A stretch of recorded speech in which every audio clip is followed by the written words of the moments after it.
Et salut toi YouTube, comme on se retrouve, ça fait très longtemps qu'on s'est pas vu et on se retrouve aujourd'hui pour un vlog, non pas dans un stade, mais on est pas loin de Barcelone, à Mataró, une petite station balnéaire à une trentaine de minutes. Je suis arrivé chez mes hôtes dans un petit Airbnb franchement très sympathique et on va se retrouver tout au long du week-end pour suivre le Grand Prix de Formule 1 d'Espagne, donc sur le circuit de Catalunya. Ça va être une vraie régalade, ce sera mon premier GP. J'ai bien hâte de suivre tout ça et je vais vous emmener avec moi. Le but, ça va être un peu de découvrir, ça va être peut-être un format différent. Je sais pas trop encore comment je vais tourner ça, mais en tout cas, j'espère qu'on va bien s'amuser. Là, je crève la dalle. Du coup, ce que je vais faire, c'est que je vais me retrouver dans un petit restaurant qu'on m'a conseillé, assez typique d'ici. Et on se retrouve là-bas. Bip! Les plages de sable, ça faisait longtemps. Bon, pour m'être un peu baladé dans la ville, il faut savoir que j'ai pas l'impression que ce soit une ville incroyable. On aurait pu s'en douter, j'aurais pu m'en douter. Il y a la plage, c'est sympa, peut-être que j'irai faire un tour, jouer au beach volley prochainement en venant du GP ou je sais pas quoi. Eh bien non. Bip!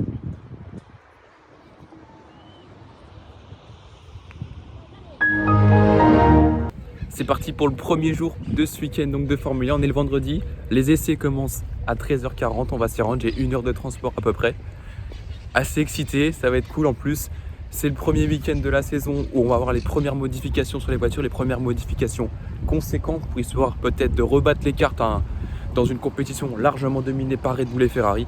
On se retrouve très vite d'ici une petite heure. Bon, je suis arrivé sur le circuit, sauf que là où je suis arrivé, c'est complètement à l'opposé de ma porte d'entrée. Je dois faire tout le tour. Vous savez, un circuit là, celui-là, c'est à peu près 5 km en tout. Donc le diamètre, ça va être un peu plus, genre 7, 8. Donc je tourne, j'étais à la porte 3, il faut que j'aille à la 7. Alors, je suis passé près du paddock, ça entendait les petits pistolets à boulons, là, trucs comme ça, ça régalait comme bruit. J'ai vu qu'il y avait le merch, ça va régaler, je pense. Je vais peut-être craquer pour du merchandising. Ici, on est Team Ferrari, bien que je sois vêtu dans un bleu bien Latifi, bien dernière position. On y est enfin. Bon, on est dedans, j'ai sorti les lunettes pour pas qu'on me reconnaisse parce que vraiment c'est chiant. Je suis un pirate, on n'a pas le droit aux gourdes. Mais elle était bien cachée dans mon sac et je peux te dire qu'il y a vu que du feu, j'aurais pu faire rentrer un méga fumier. Mais bon, on l'a pas fait. Prochain jour, je prendrai pas ma gourde car flemme de me faire péter ma gourde de l'ESJ. On va trouver la petite place et on va se poser. Putain, ils ont tous leurs petites chaises de camping, j'aurais peut-être dû faire la même. Par contre, les gourmands, 60 balles la casquette, j'ai jamais vu ça. J'ose même pas imaginer les polos et tout. Donc ils vont bien aller se faire foutre et on... Allez, je me mettrai un petit coup de stylo bic rouge. Bip!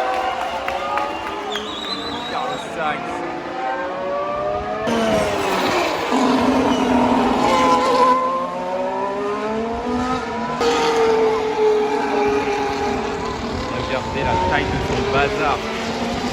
C'est quoi ça? C'est quoi? Tiens, un appareil comme ça. Moi, ce que je vais faire maintenant, c'est qu'il y a 2 heures de battement jusqu'à la prochaine séance. Je vais me balader pour voir auxquels endroits je pourrais me poser également.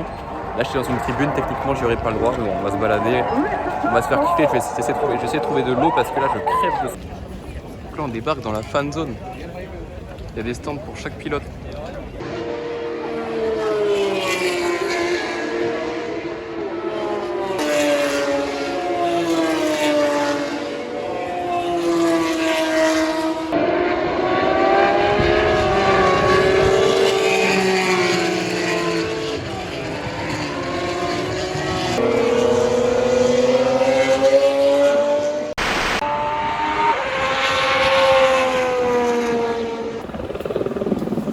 Safety car, box, Valtteri, box. Alors que la deuxième séance d'essai vient de partir, il y a à peu près 10 minutes, Valtteri Bottas a vu sa voiture s'arrêter, il y a eu de la fumée, il est contraint de sortir, ils sont en train de la dégager, donc virtual safety car. Premier petit fait de ce week-end de Formule 1 ici à Barcelone. Du coup, je vais en profiter pour bouger car là où j'étais en soi, tu vois très bien les voitures passer. Mais le problème, c'est que de 1, il n'y a pas d'écran géant pour regarder ce qui se passe de l'autre côté de la course. Et aussi, tu es très proche et tu fais du tennis, quoi.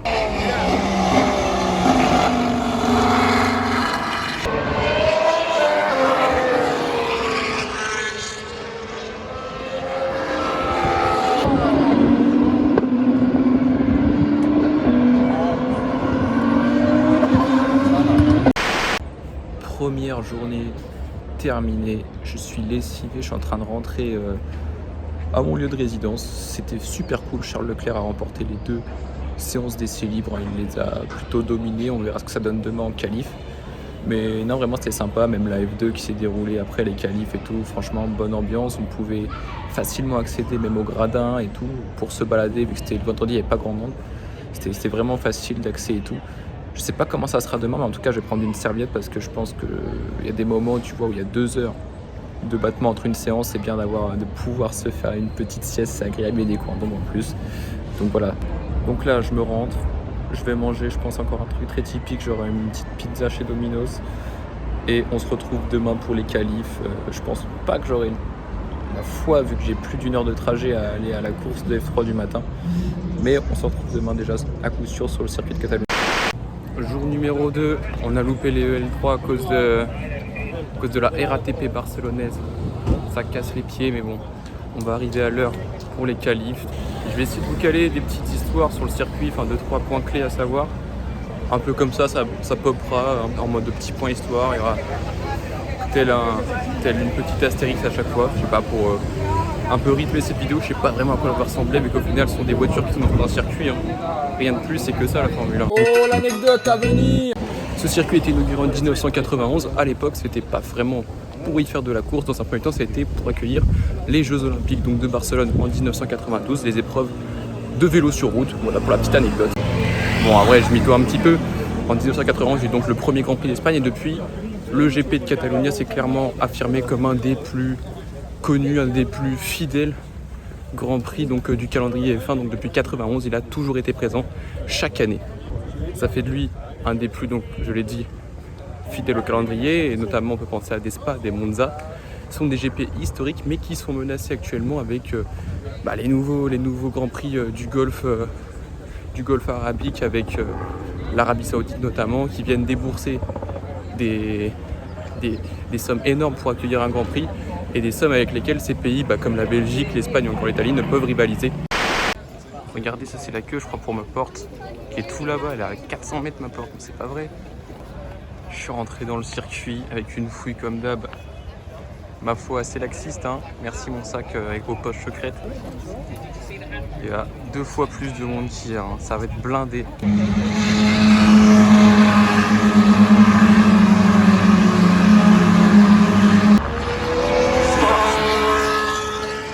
Pour la qualif.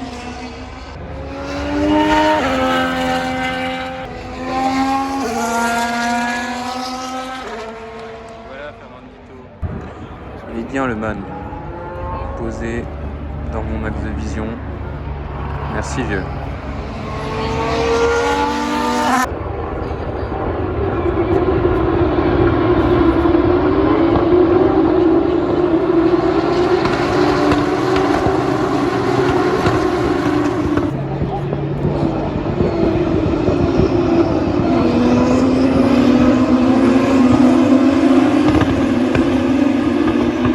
Bip. Je sais pas comment on va rentrer. C'est la grosse merde. Oh, l'anecdote à venir! Lewis Hamilton a remporté les 5 dernières éditions ici au Grand Prix d'Espagne et compte totabilise 6 victoires en tout donc sur le Grand Prix de Catalunya. Pastor Maldonado y a gagné aussi son premier Grand Prix en 2012 au terme d'une course surprenante. Alonso y a remporté sa dernière victoire en 2013 et Bottas détient le meilleur tour en course en 1:15 à peu près et des brouettes. De retour pour ce dernier jour, la course de F3 vient de se terminer. J'avais un emplacement en tête pour regarder la course aujourd'hui, mais je pense que je vais devoir trouver autre chose. Il y a déjà trop de monde, hein. On est à 4 heures du départ de la F1, mais les gens sont très motivés. Il n'y a pas eu de débrief hier parce que j'ai passé vraiment 3 heures dans les transports pour rentrer à mon Airbnb. D'ailleurs, gros big up à Rita, mon hôte, qui m'a lavé ce petit t-shirt. Donc j'avais pas d'autres t-shirts de sport et sinon ça aurait été la galère avec un bon t-shirt noir dans la vie de tous les jours. Concernant ce qui s'est passé hier, pour retenir le plus gros, c'est que Charles Leclerc est en pole devant Verstappen et Sainz.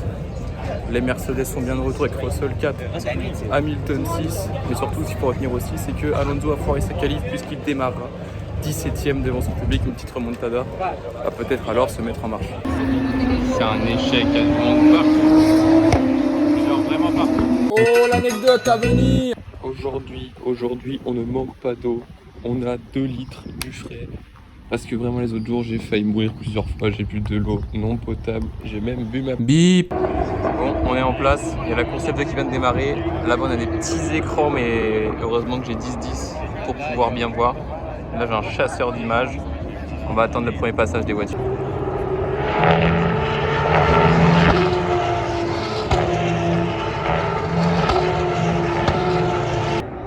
Sacrée fin de course de Novalak. Je fais un deuxième relais de malade. Fin de la course, victoire de Drugovic.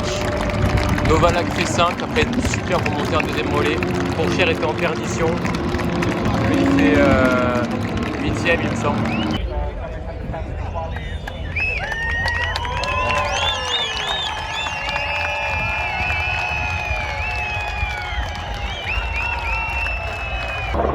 C'est parti. Vamos Leclerc. Voilà. Et nous Carlos. Fecte Carlos. Verstappen est parti dans les graviers. Bottas 5ème. Ocon 6. Ça régale Alonso qui fait sa remontée. Charles Leclerc a un problème mécanique. C'est Russell qui est repassé pour éclairer de Bull. Je sais pas encore la faute. Ouais, Leclerc, ils ont rentré la bagnole, il me semble. Aïe, aïe, aïe, aïe, aïe, aïe, aïe. Et du coup, c'est Russell qui va débarquer avec Max Verstappen et Perez. Perez, nouveau leader, et qui prend le large sur Russell. Verstappen a déjà fait son deuxième arrêt, à voir comment ça va se vérifier maintenant chez Red Bull. Victoire, doublé Red Bull, victoire de Verstappen. Lui, c'est l'homme de la course, il est en train d'envoyer toutes les bouteilles qui restent. Merci mon vieux. J'étais en train de me déshydrater, j'arrive même plus à parler. Merci à toi mec. Allez.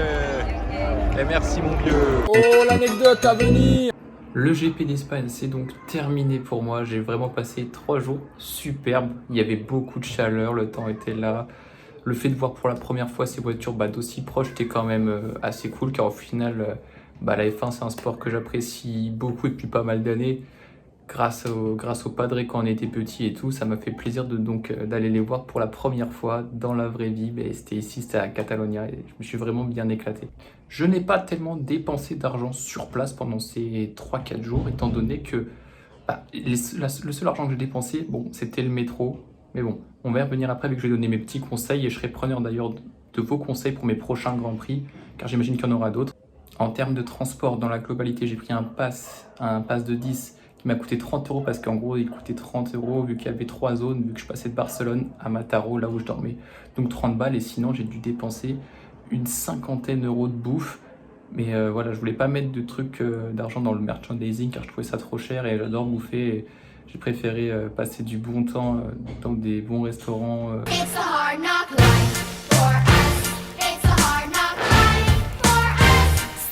Bip. Maintenant sur les conseils, il faut savoir que le vendredi, il y a vraiment quasiment personne. Les gens s'en moquent un peu des essais ou alors ils travaillent. Et la F2, la F3, pareil, ça n'intéresse pas. Et donc toutes les tribunes quasiment étaient ouvertes à tout le monde. Il n'y avait pas besoin de montrer la place une fois que tu étais dans l'enceinte. Contrairement au samedi et au dimanche, quoique le samedi pour les courses F3 et F2, après les qualifs, tu pouvais facilement rentrer dans les gradins une fois que tout le monde était parti.